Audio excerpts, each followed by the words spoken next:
Welcome back. ہم بات کر رہے ہیں وکی لیکس اور آنے والے دنوں کی کیا کہانی ہے. علی چشتی صاحب، آپ ملیٹنسی کو کافی زیادہ کور کر رہے ہیں اور وکی لیکس میں ایسے بہت سے انکشافات آئے ہیں جس میں الزام لگایا گیا ہے کہ پاکستان کی فوج اور خفیہ ایجنسیاں ملیٹنٹس کی سرپرستی کر رہی ہیں، ڈبل گیم کھیل رہی ہیں. آپ نے جو رپورٹنگ ابھی تک کی ہے، کیا آپ سیکنڈ کرتے ہیں یا صرف پروپیگنڈا ہی ہے؟ It is, I second that, of course. Anybody who's been covering war on terror or AFPAC region would second that.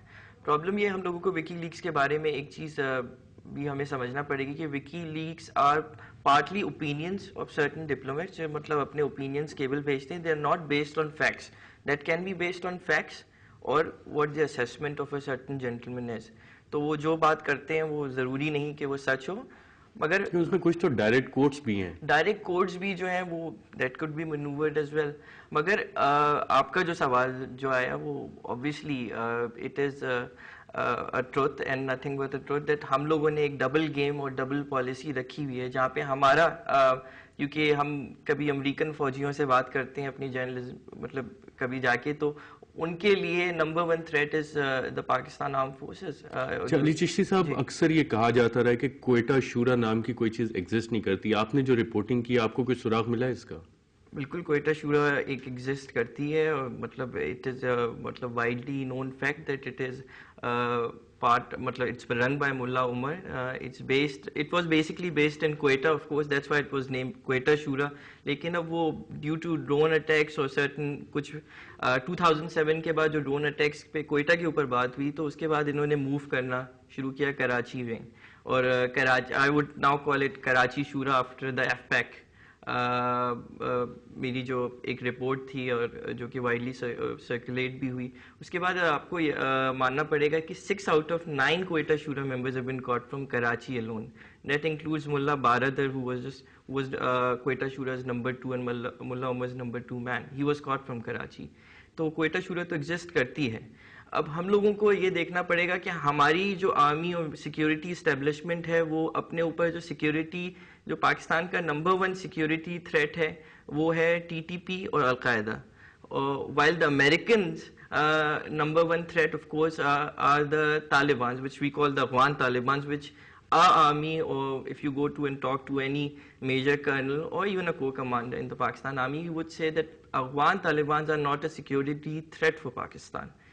اس میں حقانی نیٹ ورک بھی آ جاتا ہے which is more aligned towards القاعدہ. بالکل، اور یہی ساری چیزیں جو امریکنز ڈیمانڈ بھی کرتے ہیں اور وکی لیکس میں بھی ہے. ضیاء صاحب، آپ نے ایک ہسٹوریکل پرسپیکٹو دیا تھا ڈفرینٹ کانٹیکس میں سیاست دانوں کے بارے میں جو پرسیپشن بنی، جو فوج کا کردار رہا.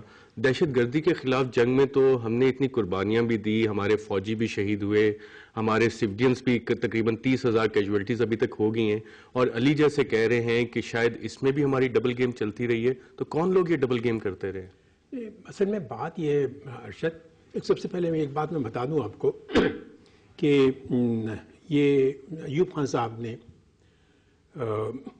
میکناگی ایمبیسڈر جو تھے امریکن، یہ بٹوین 62 to 66، ان سے ایک دن کہا، یہ کیبل میں ہے ان کے، کہ میں امریکہ کا سیٹلائٹ بننا پریفر کروں گا بنسبت انڈیا کی ہیجمنی ایکسیپٹ کرنے کے.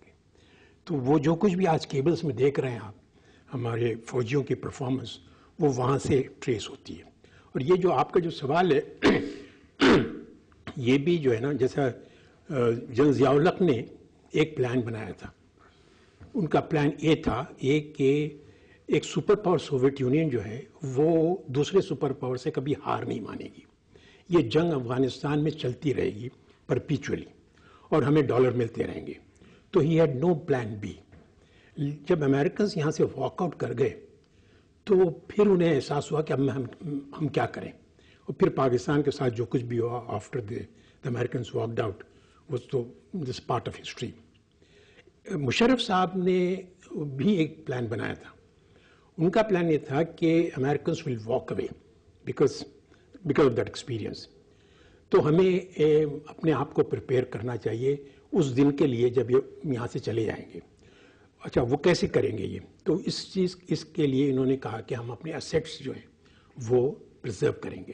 جیسے حقانی نیٹ ورک ہے، یہ ملا عمر کا کوئٹہ شورا اس کو پرزرو کریں گے، اور یہ جو جہادی ایسٹس جو ہیں پاکستان میں جو ان کو ہم کشمیر میں بھیجا کرتے تھے ان کو، ان سب کو ہم نے ان جہادی انسٹیٹیوشن کیمپس کو یا جہادی گروپس کو as an instrument of foreign policy استعمال کیا. یعنی during that Afghan war between Mullah Omar and northern alliance, ہم نے ان جہادی آرگنائزیشن کو بھیجا کہ آپ ملا عمر کی مدد کریں. ادھر انڈین کشمیر میں ہم نے اپنے جہادی گروپس کو بھیجا کہ ان کو وہاں پر انڈیا کو بلیڈ کریں. تو یہ ہم سمجھتے تھے کہ this is a very highly successful foreign policy instrument. تو ہم نے کہا کہ بھائی اس کو پرزرو کریں گے، جب امریکنس چلے جائیں گے تو we will have a puppet government in Afghanistan. He didn't have an plan B, اور میرے خیال سے کیانی صاحب کے پاس بھی پلان بی نہیں ہے. پلان بی یہ بھی ہو سکتا تھا، وہ میرے خیال سے ہوگا کہ Americans will never go away from here. Americans کی تاریخ ہے کہ ورلڈ وار 2 کے بعد سے جہاں جہاں وہ گئے ہیں وہاں سے وہ واپس نہیں گئے. اور آج بھی مجھے یہ خیال آتا ہے کہ امریکن ٹروپس اس وقت تو نہیں تھے فرسٹ افغان وار میں، only CIA was collaborating with the ISI. اس وقت تو ٹروپس ہیں امریکن افغانستان میں، and they are sitting in the border of China, border of Iran, border of Central Asia, border of Middle East, and border of Pakistan which has WMD. So why would they go away from here? So perhaps Kayani صاحب کو اپنا ایک plan بھی بنانا چاہیے کہ یہ اگر رہ گئے تو ہمیں کیا کرنا چاہیے. اور شاید انڈیا سینٹرک جو کیانی صاحب کی ویژن ہے اس کا فوکس پاکستان کی طرف بھی تھوڑا سا ہونا چاہیے. زیاد صاحب نے WMDs کی بات کی تو آج کل اس پہ لطیفہ یہ چل رہا ہے کہ وہ ملک جو اپنی 2.5 لاکھ کا کیبل سیکرٹ کیبلز کو نہیں بچا سکا، وہ پاکستان کو ویپنز آف ماس ڈسٹرکشن کے لیکیج کے بارے میں لیکچرز دیتا ہے. ناظرین، جب ہم واپس آئیں گے وقفے سے تو آنے والے دنوں کی کہانی آپ کو بتائیں گے.